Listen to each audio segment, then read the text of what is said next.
bem? Como que você tá? Esse é maluco. Mais um maluco aí pro time. Ó, o Jackson já conheci já nas andanças aí. Tivemos Acho que tem mais de ano isso, né? acredito que tem um ano. Acho que Ah, exatamente um ano. Foi em Limeira, uma palestra que você fez. E aí nós tivemos a oportunidade de foi poder de Limeira? conversar. Foi a de A Limeira. da Unicamp ou a da Unicamp ou a outra? Que eu Não, tive foi duas a lá. outra do grupo de Ah, que você empreendedores. foi com o Que eu Marcelinho. fui com o Boa, Marcelinho, boa. exatamente. Show de bola. Bem, Jackson, vamos lá. Explica o seu negócio. Sou da LED Automação Residencial e nós integramos a casa inteligente, né? Onde você controla a casa através do celular, do tablet, por comando de voz. E a nossa proposta é, a longo prazo, se tornar uma referência em automação residencial na região de Campinas, região metropolitana de Campinas. A venda ela é tipicamente para os empreiteiros, gestores de obra ou vai para o cliente final? Cliente final. É um caminho também, e pelos empreiteiros, por arquitetos, mas geralmente hoje a procura é do cliente final. Boa. Tem uma coisa, assim, não é muito a minha zona de domínio, mas uma coisa que eu vejo é que os empreiteiros, assim, os gestores de obra, eles têm muita influência no cliente. Porque Sim, pensa que, eu estou falando mais na construção, né? Não quando você está plugando uma automação numa casa já pronta. Porque o cliente, ele não tem contato com, sei lá, cara de elétrica, de hidráulica, de acabamento e tal, tudo mais. Então, são milhares de fornecedores que precisam para fazer uma casa. E daí, as referências, em geral, quem passa são os construtores, os gestores de obra, né? Então, para obras novas, né? Você tem feito mais nova ou manutenção? eu tenho feito novas, porém eu estou conversando direto com o cliente e até uma das minhas buscas, né, que é onde eu quero chegar, e entender com você qual o melhor caminho que eu consiga, é como chegar nesses caras, nos arquitetos, nos empreiteiros, porque eu estou tendo bastante dificuldade nessa parte comercial. Lembro quando nós tivemos na conversa até, eu trouxe que a parte técnica nós dominamos, porém a parte comercial hoje é uma grande dificuldade da LED. Então eu gostaria de entender como eu posso estruturar melhor para o comercial funcionar de uma forma mais eficaz. Uma dúvida. Você tem sócios lá? Não, eu sozinho hoje. E você é o responsável pela venda e também você faz a gestão dos projetos ali. Exato. Tá. Abre oportunidade, Jackson, de eu explicar uma coisa importante. O que acontece? Eu, particularmente, não acredito muito em concentrar na mesma pessoa a venda e a entrega. Sim. Porque existe um BO que é assim, ó. Gravo no quadro. Existe um problema que eu já vivi muito na minha vida. Que ele tem a ver assim, ó. Se você é a pessoa que vende e entrega, tipicamente vai acontecer assim, ó. Você imagina que você está aqui. O eixo tempo aqui. Daí você está com pouco cliente. Imagina que aqui é dinheiro, vai, cliente, cliente. E aqui é tempo. O que vai acontecer? Putz, estou sem cliente. Você vai botar toda a sua energia em venda. E vai botar... Eita, caramba. Peraí que eu fiz cagada aqui. Ó. Ô, André, onde clica aqui? Deixa eu ver. Esse aqui? No fundo. Ah, aqui. Boa. Eu apertei encostei aqui na tela. Valeu. Peraí, vamos ver. Aí. Ó, vamos lá, de novo. Aqui, cliente. E aqui, imagina que nesse eixo você tem o tempo. O que acontece? Você está você tá com Sem pouco demanda. cliente. Você fala assim, caramba, tal, tudo mais. Daí você bota o Jackson vendedor, modo turbo. Tá. Daí o que acontece? Você vendeu. Daí os caras vão falar, não, mas tem que... Daí você começa a olhar o projeto, e tem que desenhar o projeto, e tem que entregar, e o cliente dá dor de cabeça, e volta, e fornecedor, e tal, tudo mais. Daí você, meu Deus, daí tô sem cliente. Daí você bota toda a energia no seu comercial, e vai. Então, o que acontece? Aqui você foca no comercial, nessa subida aqui. E aqui você foca na entrega. Então, isso aqui você fica tendo voo de galinha. Sim. Isso aqui é, sim, para empresa de serviço, lasca tudo. Já vivi bastante isso. Qual que é a ideia? Se você tiver um cara só no comercial e um cara na entrega, daí você vai ter assim um cara o tempo todo olhando para o comercial e você vai ter um cara o tempo todo olhando para a entrega. Esse tipo de esse tipo de efeito, Jackson, cara, eu vejo pra caramba em empresa de serviço. Em pra caramba, porque o custo de entregar é muito alto. Sim, E quando você fecha uma casa de automação, imagina o trampo que não é entregar aquilo, né? sim. Até desenvolver todo o projeto, acompanhar a obra, executar o serviço, então leva a demanda de tempo. E nessa demanda de tempo você acaba perdendo no comercial. Não, você esquece de dar follow-up para cliente. Inclusive, até é humano isso, cara, porque assim, imagina que você está entregando um monte de projeto, você está lascado. Seria muito masoquista você querer vender mais. Sim, Você assim, imagina, você já não tá dormindo, acordando cedo, tá trabalhando que nem louco, correndo para uma obra, para outra, e não sei o que e tal. Assim, ah, vou fazer follow-up, vender, assim, eu não tô nem dormindo, não tô nem comendo e eu vou vender mais.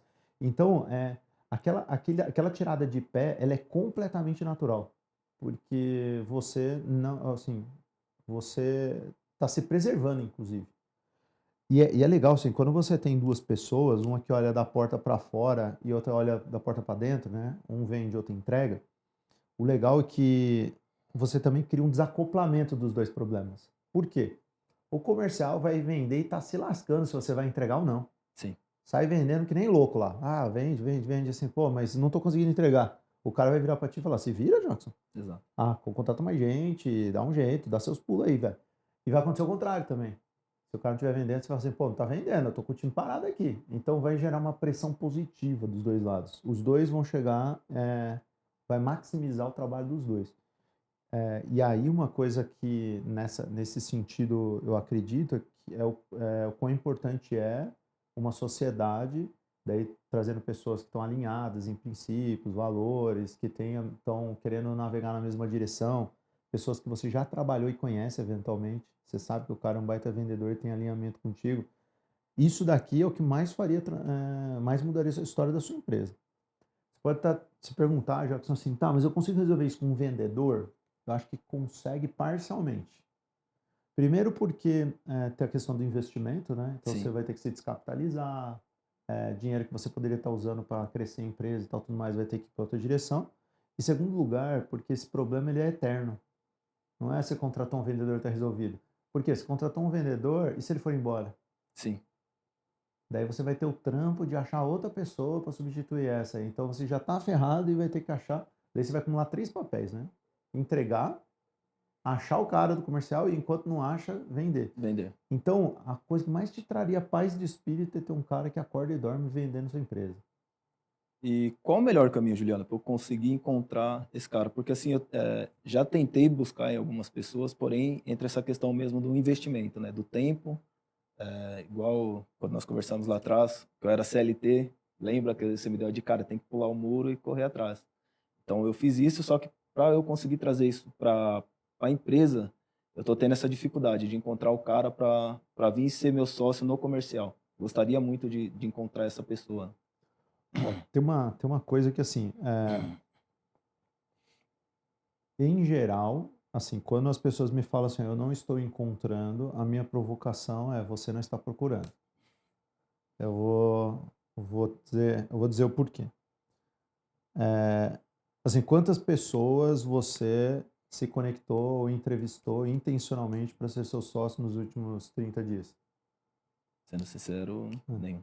Então, e o que que acontece? Não é fácil achar um sócio, não é fácil. E ainda mais se você não estiver intencionalmente procurando. Então, o ponto é que se você acredita que essa mudança estrutural, tendo um comercial ajudando você, como sócio mesmo, skin in the game total, dentro do jogo junto, pode mudar o seu jogo, que na minha visão é o que mais pode, deveria ser uma prioridade sua. E daí, intencionalmente, você procurar muita gente. Teve uma vez que eu fiz numa palestra uma provocação dessa, o cara falou assim, ah, mas eu não estou encontrando. Eu falei, acho que você não está procurando. Daí eu fiz a mesma pergunta e, em geral, a resposta é parecida. Aham, Por que que acontece? Quem procura acha. sim, Se você estivesse falando, Juliano, conversei com 10, Então, você deu azar. Porque já era para você ter encontrado. Se você, Certo. se você entrevistou 10 essa semana, conversou com 10, na anterior provavelmente 10 e tal. Então, assim, você já conversou com muita gente. Então, seria um ato de azar. Agora, esse cara, quando ele me provocou, né, falou, não tô encontrando e tal, eu falei, cara, você não tá procurando. Ele foi atrás, daí ele me escreveu dias depois, falou, encontrei. Então, o que eu te estimularia, Jackson, é colocar energia nisso. Ok. Assim, puta, quem é que pode agregar comigo? E aí você pode olhar sob duas perspectivas, assim, algumas, vai. Pessoas que já trabalharam contigo. Você Ok. pode olhar assim, cara, tem alguém que já trabalhou comigo ao meu redor e tal, tudo mais, que em vendas o cara é bom e que faça sentido estar perto? Essa é uma pergunta. A outra são pessoas que você eventualmente tem algum tipo de relação mais esporádica. Por exemplo, ao implantar a automação, você deve cruzar, vez por outra, com concorrentes, com eh, fornecedores. Então, assim, você está sempre conectado com alguém. Com alguém. O fornecedor que te vem, o fornecedor, você lida com esse vendedor. Sim. E esse vendedor pode ser bravo pra caramba. E daí você pode falar assim, você não quer cair pro lado de cá do muro? Então você converte o cara que tá O te meu vendendo no vendedor seu. ao meu. Inclusive, essa é uma dica legal, assim. O melhor vendedor é aquele que te surpreendeu. Assim, o cara te vende bem pra caramba. Fala assim, cara, esse cara não perde prazo, faz follow-up, o cara é gentil, o cara honra com tudo que fala, tal. Você fala assim, caramba, esse vendedor é brabo. Então, o ponto é como que você vende o sonho para ele vir trabalhar contigo. Entendi. Como empacotar o seu sonho? Você mostra o que você está fazendo, para onde você está indo, a ambição do seu projeto, o potencial financeiro dele, e daí você convence essa pessoa a cair para dentro. Tem uma coisa sobre sociedade que é importante, é que não necessariamente você precisa fechar a sociedade de cara. Você pode fazer ela em etapas. Você já ouviu falar sobre? Eu ouvi uma que eu achei até interessante e agressiva, que é eu colocar metas anuais. Por É exemplo, um exemplo. eu fecho um contrato com ele de 1 ano e colocamos uma meta no final do ano ali, se ele atingiu aquela meta, uma porcentagem do valor líquido ficaria para ele. É um jeito, sim. E de toda forma, o ponto a empresa existe há quanto tempo? Há 2 anos. Então, assim, pensa, tudo que você construiu até agora foi sozinho. Sim. Não seria, assim, o cara entra agora já tem metade. Exceto se ele pagasse. Ok. Se chegasse alguém falando, não, eu quero muito ser seu sócio, tal, tudo mais, beleza. Você quer 50-50? Daí ele teria que pagar para estar dentro. Mas vamos supor um cenário que não é esse. O que você vai fazer? Você vai fazer um combinado de longo prazo com ele. Então, fala assim, ó, você vai ter, sei lá, até 20% da empresa. E como que eu chego nos 20%? Você vai falar, a permanência durante 4 anos e com resultados. Esses resultados aqui. Pode ser resultados anuais, né? Você pode falar, putz, se a empresa aumentar de tamanho X, você tem 5%. Aumentar de novo, você tem 5%. Aí vai. Você pode criar esse contrato chama de vesting, né? Sim. É um contrato em que a participação vai sendo concedida aos poucos para te proteger. Então você não tem risco, essa é a verdade. Assim. Se o cara entrar e não entregar nada, você desliga ele e ele sai com zero. Entendi. Isso eu já posso fazer no primeiro ano, por exemplo. Aí vai do Sim. conversado. Em geral, o contrato de vesting, em geral, ele é de 4 anos, Ok. às vezes é de 5. E tem um negócio chamado CLIF, que é o tempo mínimo de permanência. Em geral, é de 1 ano. Ok. Então, assim, você combinou com ele lá 20% e resultados e tal, mas deu 3 meses e não bateu o santo, não funcionou. Você desliga ele e sai com zero. Ele precisa ultrapassar os 12 meses para começar a ter direito a alguma coisa. Entendi. Daí, se no 13º mês você demitisse ele, aí ele já teria, por exemplo, digamos no veste 4, ele teria 25% da parte dele. Digamos que ele ia ter 20%, 25% dá 5. 5. 5,5. Que 7,5, na seria, verdade. 7,5, na verdade. 5 porque é um quarto. Não, é 20% 20%, dividido por 4, 5. daria Tá 5. certo. Então, esse caso, esse 5 já é dele. E se você tirar ele, ele vai embora e fica com 5. Daí você fica com ele amarrado na sua empresa. Você vai falar, isso é ruim? Assim, ainda assim tem jeitos de resolver. Quando pessoas com stock option saíram de empresas minhas, assim, em geral a gente negocia a recompra. E daí parcela, você negocia um jeito de retomar o controle. Porque a pessoa que está saindo, ela também não quer muito ficar com um percentual de uma empresa que ela não está. Porque ela não tem mais controle, não sabe o que está acontecendo, não sabe se você vai crescer, se vai morrer, se vai, se volta. Entendi. Então, para ela não é tão interessante. É mais interessante uma liquidez, algum dinheirinho no bolso, do que ficar com esse 5% incerto, Entendi. entendeu?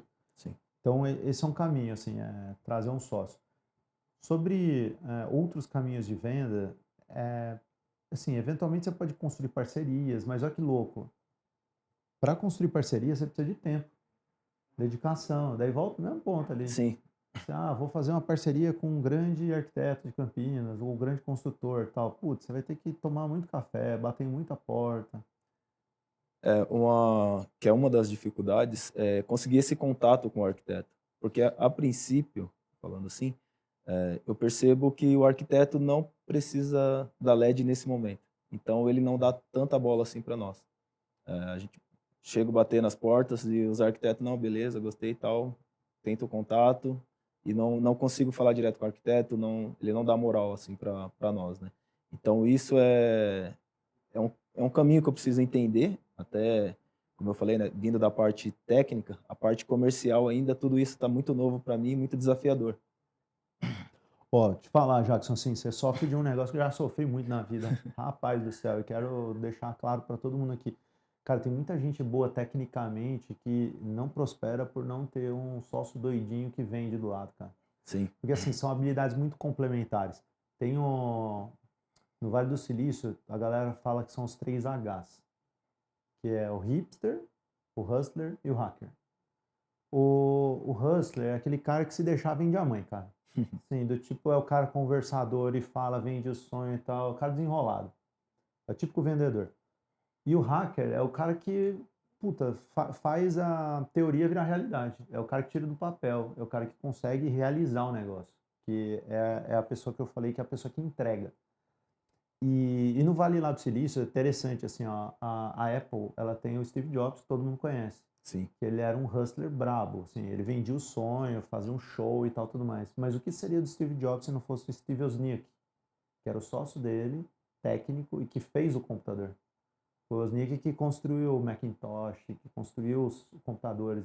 Ele era um engenheiro fora de série.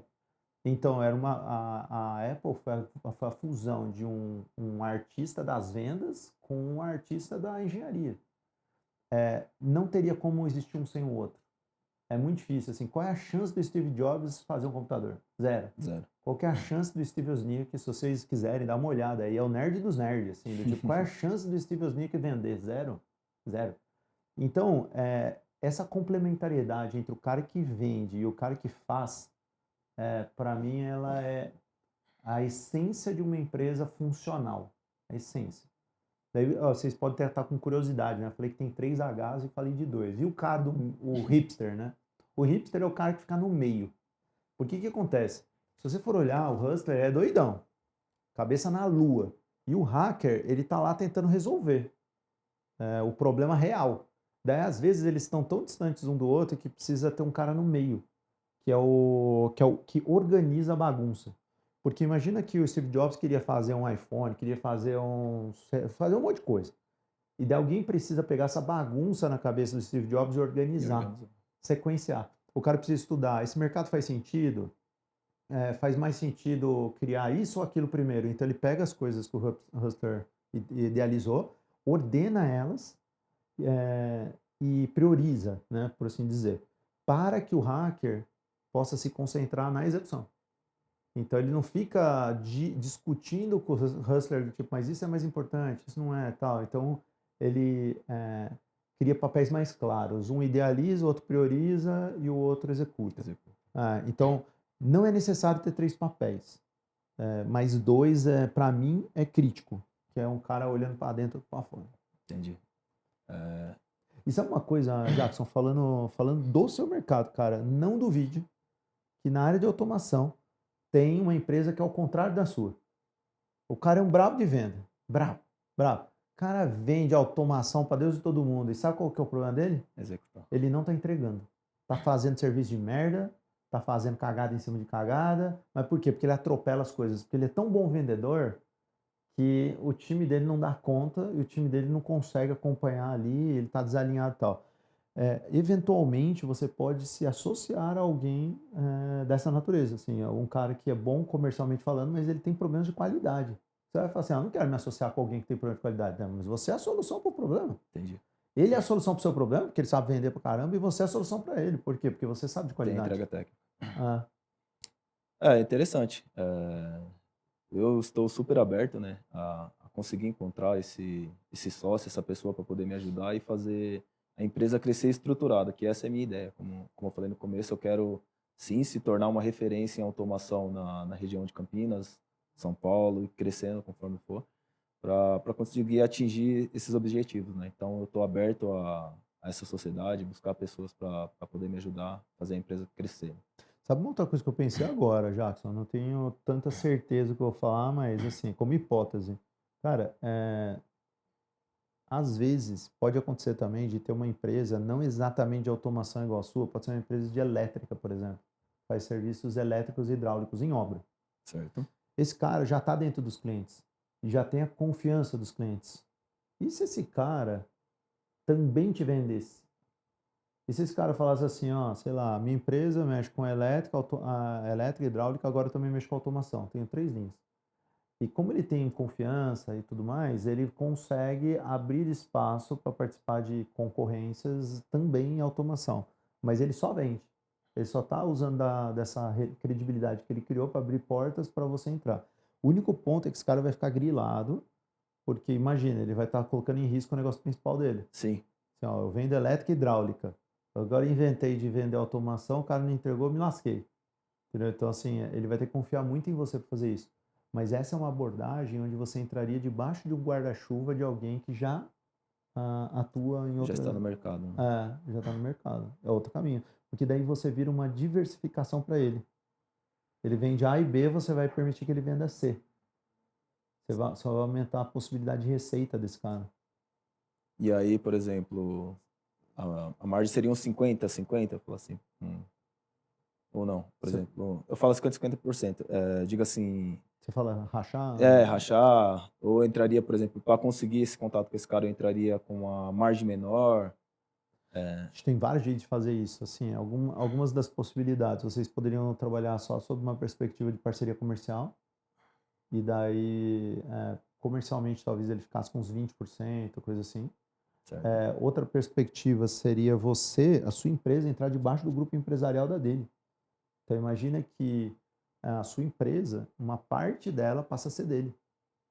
Então, ele tem lá 100% de uma empresa, de um grupo, Certo. e daí ele passa a ter 50% da sua empresa. Entendeu? É como se ele comprasse uma parte da sua Uma parte empresa. dela. Que entraria naquela parceria que nós estávamos falando também, né? Exato, porque assim, ele pode te pagar em dinheiro, ele pode te pagar dando acesso a algum mercado e tal, tudo mais. Só que da mesma forma você pode fazer vesting também, mesmo com um contrato empresarial. Não precisa ser hora só com sócio, pessoa física. Entendi. Você pode criar gatilhos, assim, ó, se essa empresa trouxer tanto de demanda, ela tem X%. Se trouxer, entendeu? Assim, vincular o quanto essa empresa vai ser dona da sua com o resultado, é possível também. Assim, particularmente falando, costuma ser mais fácil quando você lida só com duas pessoas físicas. Porque aí são duas pessoas dentro do mesmo barco, remando juntas e tal. Na outra, existem alguns conflitos de interesse. É do tipo, puta, eu tenho uma obra grande de elétrica, eu meto aqui a automação e dá errado, eu perco tudo. Daí ele já vai começar a ter uns conflitos de interesse. Sim, ali os dois, pensando em duas pessoas, os dois vai estar remando para o mesmo lado, né? Sabendo que não pode falhar e, enfim, colocando energia em conjunto, né? Alguém falou ali, construtora de alto padrão. É o que você trabalha? Provável, né? Porque automação e tal. Mas ainda não consegui chegar ao alto padrão. Para conseguir chegar nessas construtoras é que eu estou tendo essa dificuldade. Hoje eu estou pegando o pessoal que está o intermediário. Então Tá. é uma casa, um apartamento de médio para baixo no padrão. Ainda não consegui chegar no alto padrão. Ó, alguém perguntou ali, ó, legal, pergunta assim, quais perguntas devo fazer para saber se um sócio é bom? Ó, não são perguntas, eu acho, tá? Mas são coisas que você tem que investigar. Uma delas ah, com certeza é a primeira, é ver se os princípios e valores estão alinhados. E isso daí, na prática, você precisa conviver um pouco com a pessoa. Então não é numa entrevista que você vai arrancar isso dela, não. Assim, passa um tempo com ela, assim, um mês, começa a fazer parceria. Você não precisa ir direto para a sociedade, pessoal. Assim, do tipo, sociedade é um casamento. Você encontra a pessoa na rua e já casa com ela? Pô, você tem que ter um tempo, tem que sair para comer, tem que comer, me entenda bem, hein? Sair para jantar, vai, deixa eu. A pessoa vai sair para jantar, depois ela vai é, estreitando a relação, entendendo se faz sentido. Então, para a sociedade é parecida. Você vai buscar alguém que tem potencial, fala, vamos fazer uma parceria aqui? Tem casos que é interessante isso. Tem casos onde a gente gostou pra caramba. Eu vou omitir nomes aqui de empresas e tal, mas assim, a gente gostou pra caramba e queria fazer negócio. Puta, o cara tem que ser nosso sócio, faz sentido, é complementar. Daí o que acontece? Na primeira execução, falou assim, legal, então toma esse cliente, executa aí pra mim. Deu tudo errado. O cara não deu follow-up, sumiu, e assim, deu tudo errado. Então, a fase do namoro salvou a gente do BO. Sim. Então, entendam que trabalhar um tempo junto é importante para você avaliar princípios e valores, que eu ia falar. Outra coisa, é importante vocês verem se as ambições estão alinhadas. Porque imagina que uma pessoa está querendo ser, sei lá, eu quero ser líder do mercado do Brasil, e para outra tá bom ali trabalhar na região. Então, se as ambições não estiverem alinhadas, é provável que um queira acelerar em um dado momento e o outro queira frear. E isso pode gerar ruptura na sociedade. Não é raro isso. Que é um cara fala, meu, mas já tá bom onde a gente chegou, tá, o outro quer mais. Então, essa coisa, alinha a ambição do projeto. E a terceira coisa, ligada à sociedade, é você procurar complementariedade, que tem a ver com o que a gente está falando aqui agora. Porque assim, adianta você juntar com outro Jackson? Não. Você pega um cara brabo de automação, puta, não serve para nada, porque vai ser 1 mais 1 dando 1. Sim. Exato. Não vai funcionar. Então, melhor, assim, então princípios e valores, alinhamento de ambições e complementariedade. Ó, ali vê, ó, bora conversar, existe uma congruência com as instalações. O Marcelo Matsusato é amigão meu de longa data, também é meu mentorado. E bora conectar aí, ó, Marcelo. Eu tenho o contato do Jackson, acho que você tem, né? Tem. Daí a gente pode se falar. O Marcelo trabalha com obras, com instalações elétricas e hidráulicas. Hidráulica também, Marcelo? Se eu não me engano, sim, elétrica e hidráulica. E ele é um que provavelmente flerta ali com a automação. Não sei se ele já entrou nisso ou não. Boa. Ali acho que já foi. Juliano, outra questão também que eu gostaria de trazer, que fiz um serviço num cliente e ele me propôs uma parceria para continuar na automação, mas foge um pouco, que é criar uma marca da LED. Então nós começamos a ter a marca da LED para vender os produtos. No caso, Ela vem de fora? vem de fora.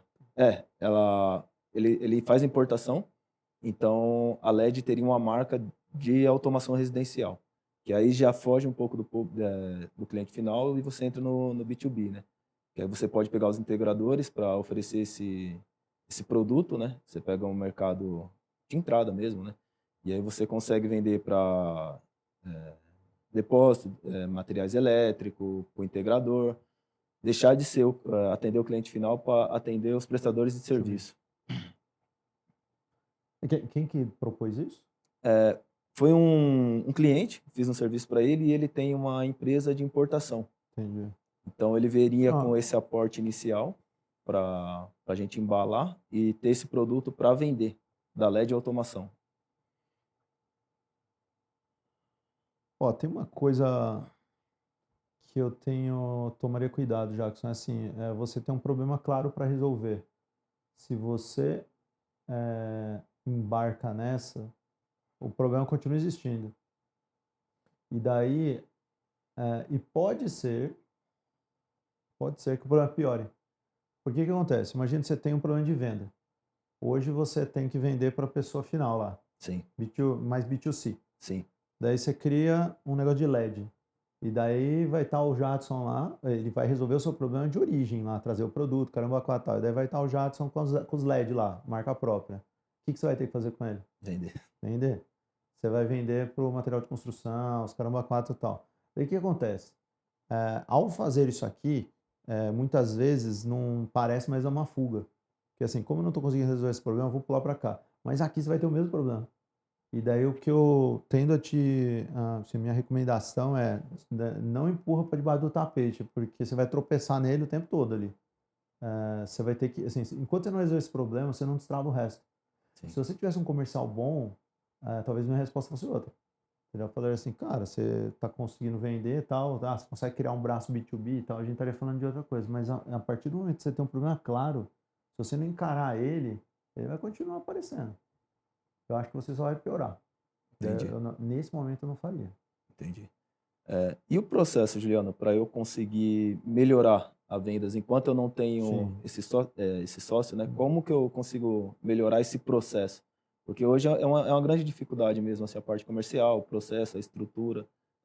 Meio que tô perdido ali tentando entender e tentando fazer tudo, é muito louco, né? Ó, você pode falar com o El depois da nossa conversa aqui. Ele é focado em vendas e constrói funis e tal, tudo mais, então vai um pouco nessa direção. Porque de um jeito ou de outro você vai precisar de ajuda. Vou, sim. Pode ser que você consiga, você vai consumir conteúdo na internet, vai estudar coisa pra caramba e tal, assim, mas aí vai te tirar do foco, que é a entrega. Então, seja através de um sócio, seja de alguma forma você precisa de ajuda. Sim. A sua pergunta não é o que fazer nas vendas, mas quem fazer, quem pode te ajudar. E eventualmente pegar uma consultoria externa que vai lá, arredonda, pega o seu funil, coloca o seu CRM para rodar, coloca as regras de relacionamento, assim, o que responder, quando responder, como responder. Então, deixar meio que redondinho isso já vai simplificar o seu trabalho. Sim. Porque hoje você deve ter um trampo pra caramba ali para dar retorno, follow-up e tal, tudo mais. Por quê? Tem coisa que poderia estar automatizada e não está. Tem coisa que você talvez não está sendo assertivo. Você está mandando uma proposta que ela é estruturalmente ruim e daí você perde muita venda. Então daí pensa que é um funil, né? Sim. Provavelmente você tem problemas por não ser especialista em venda para atrair leads. Você deve ter problema para converter leads em reuniões. Você deve ter problema para converter reunião em venda e ainda, eventualmente, até revenda em contrato. Assim, o cara comprou, mas some, aqueles negócios. Sim. Então, em cada etapa dessa, provavelmente tem uma oportunidade de você melhorar. Agora, com ajuda vai ser muito mais prático. Sim, muito mais prático. Provavelmente, aqui é uma hipótese, que provavelmente você consegue fazer propostas rápidas? Não, eu demoro um pouco para fazer. Assim, demoro, não consigo fazer dentro de 20 minutos, meia hora, não. Porque geralmente o cara manda a planta da casa, eu tenho que estudar, tenho que puxar todo o material Porque que a venda vai é fazer. técnica, né? Sim. Então eu tenho toda essa leitura técnica para poder fazer o levantamento e encaminhar a proposta. Quanto tempo, mais ou menos?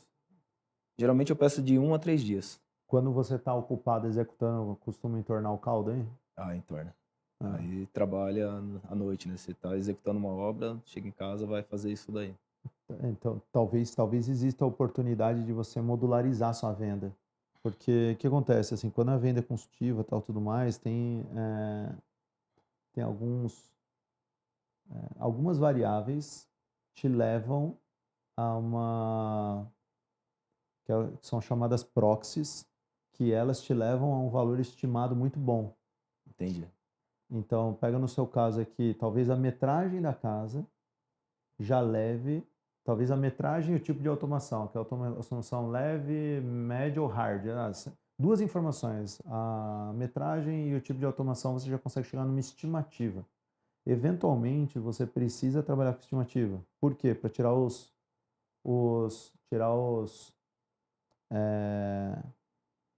especuladores. Por Sim. que acontece? Quando cai para ti, quanto tempo você leva? Quanto trabalho te dá para você fazer um orçamento? Um orçamento? Cara, coloca aí quase meio-dia. 6 horas de trabalho. 6 horas. Agora imagina que esse cara é um especulador. Acontece bastante. Então, ele é um safado, né? Sim. Ele é um Acontece cretino. Mas o que acontece? Esse cara não está fazendo por mal, mas pode ser que ele está fazendo isso para ti, para outro lugar e tal. É o quanto que você não consegue fazer uma pré-proposta mais rápida. E você pode, inclusive, deixar claro que ela tem uma faixa ali de precisão. Então, assim, ó, essa obra aí custa R$ 20, 20 mil, com, sei lá, com margem de erro de 20%, sei lá. Você pode dar ordens de grandeza para o cara. Eu vou te falar assim, isso acontece muito em mercados como de serviço, né? A Landor tem várias operações lá dentro que são serviço. E daí muitas vezes acontece da pessoa querer entender, entrar todas as nuances de um sistema e tal, tudo mais, e depois não quer comprar nada. Então, é importante você quebrar em 2 etapas a venda, eventualmente. Uma, uma para tirar especulação, Sim. que é mais ou menos assim, ó, você rapidamente responderia falando assim, cara, em ordens de grandeza, isso aqui dá uns R$ 30 mil. E daí a pessoa fala assim, ah, beleza, então eu quero o orçamento. E daí cai no detalhe. Não sei, é uma coisa que, pelo menos em software, a gente costuma fazer muito isso. Eu acho que faz sentido, sim, total, porque eu pego muito lead desqualificado, né? Eu chamo de lead desqualificado, que é exatamente esse cara que é o curioso. Se fosse uma construtora, parceiro, um arquiteto, aí acho que aí o cara você já está entre os finalistas. Sim. Assim, ele vai contratar de você ou de outro. Aham, sim. E aí tem bastante gente que vem com essa proposta. Ah, faz um orçamento para mim, quero uma automação, quero isso, quero aquilo. E aí na hora que você joga o valor, o cara, ah, mas eu não queria esse valor. Não estava imaginando isso. Eu quero automatizar a casa inteira, vou dar um exemplo, com R$ 1.000, né? Então, alto assim, cara, não faz sentido, não tem como, né? Milagre não tem como fazer. Tem até uma oportunidade nisso aí, Jackson, que é você fazer até eventualmente uma espécie de calculador online, onde o cara fala metragem, fala assim, ó, você quer, putz, hoje com o Lovable, cara, dá pra fazer muito fácil isso. O cara vai digitar a metragem, daí o cara fala lá do tipo, depois pode falar pro pessoal da Landor também, Sim, que tá aqui, eles fazem com o pé nas costas pra você, que é metragem, tipo, quero câmera, sim ou não? Quero isso, sim ou não? E daí, assim, com essa combinatória de equipamentos que o cara precisa e metragem e talvez o nível de automação, você vai querer controlar no smartphone, numa telinha e tal, sei lá, você vai dar meia dúzia de perguntas, você já chega numa estimativa. E daí você já pode jogar na hora até. Fala assim, ó, esse projeto é estimado disso aqui, você quer um orçamento? entendi. Já seria um filtro, né? Separar a calculadora de orçamento. Sim, Porque se você for pensar, Jackson, que uma vez que assim você está sozinho, alguém falou aí, dá uma olhada na Reparo Certo. Nós fazemos exatamente isso para orçamento de reparo em notebook em 60 segundos. Que é fazer um orçamento rápido, né? sim, Isso daí pode mudar o seu game, porque imagina, se uma proposta leva 6 horas, 10 propostas, 15 propostas que você tem que fazer no mês, já é metade do seu tempo. sim. E, e você já tendo que dividir comercial e entrega, tá usando mal o tempo comercial. O tempo que você poderia estar conversando com um potencial cliente de verdade, você está gastando com um especulador. Sim. Essa é uma coisa que eu faria para ontem, cara, colocar um filtro entre você e os especuladores. Legal, interessante. Eu vou focar nisso daí, que vai agregar bastante para nós. E se você não quiser fazer usando um Lovable da vida, tal, você pode fazer um questionáriozinho simples. O cara vai preencher X coisa e daí baseado no questionário você responde. Você lê conformes e Sim, responde ele. Daí você responde em 20 minutos, 30 minutos. Um quiz, assim, dá pra fazer, isso aí dá pra fazer rápido. Já mudaria o seu game. Mais alguma pergunta, Jackson? Algum ponto que você Juliano, queira explorar? é, é mais essa parte também um pouquinho que é estruturar a empresa, né? Você já me deu algumas dicas aí. Que minhas dúvidas são essas. Minhas dúvidas são sempre ligadas ao comercial, financeiro, que assim, de trabalhar correndo atrás do rabo, né? Eu tô em círculos ali. A verdade é essa, cara. Você tá ali Ah, ó, e... deixa eu que mostrar nem- aqui, ó. Assim, muita gente já viu, obviamente, mas só acho que quem não viu vai ver.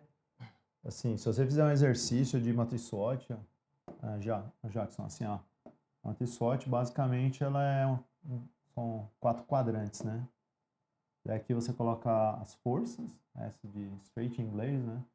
Daí aqui as fraquezas, as oportunidades e as ameaças. O acrônimo de forças, fraquezas, oportunidade e ameaça em inglês. que acontece? Cara, certamente força, assim, dá pra ver que você tem uma força técnica muito grande, assim, o seu lado técnico é lá na lua. E em fraqueza é comercial. O ponto é o seguinte, assim, essa fraqueza é tão fraca que acho que os outros são irrelevantes, os outros pontos. Sim. Se você resolver um ponto, você destrava a empresa. Um ponto. Porque às vezes, quando a empresa já está, dependendo da situação e tal, ela tem a fraqueza dela diluída. Tem vários pontos falhos, assim, mas nenhum deles é um gargalo, um ponto crítico. Um ponto que é como se fosse um caminho crítico ali, onde bate ali e ferra tudo.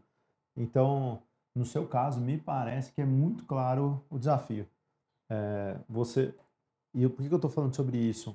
Toma cuidado, porque eu acredito que as outras fraquezas todas são quase que irrelevantes perto dessa. Então, se você resolver elas, você não vai ter grandes progressos. Sim. E aqui eu estou te dando muita questão do foco, né? Assim, para colocar toda a energia num problema só. Porque quanto mais foco você colocar em um problema só, mais rápido você resolve. Ok. Quando eu te perguntei, né, se você estava procurando alguém e tal, tudo mais, se você colocar energia, sei lá, em um mês você falar com 5 pessoas, você pode levar 6 meses. Se você falar com 10 pessoas, você pode levar 3 meses. Se você falar com 30 pessoas, você entendeu assim? Você vai encurtando. Sim. Quanto mais pressão você coloca no negócio, mais rápido a solução vem. Entendi. Vou gastar Então, energia com isso aí. acho que os dois pontos principais é energia nisso daí e em relação à parte de orçamento, toma cuidado, porque Otimizar esse tempo, né? Conseguir otimizar esse tempo. são os dois pontos principais. Fechou? Fechou, Juliano.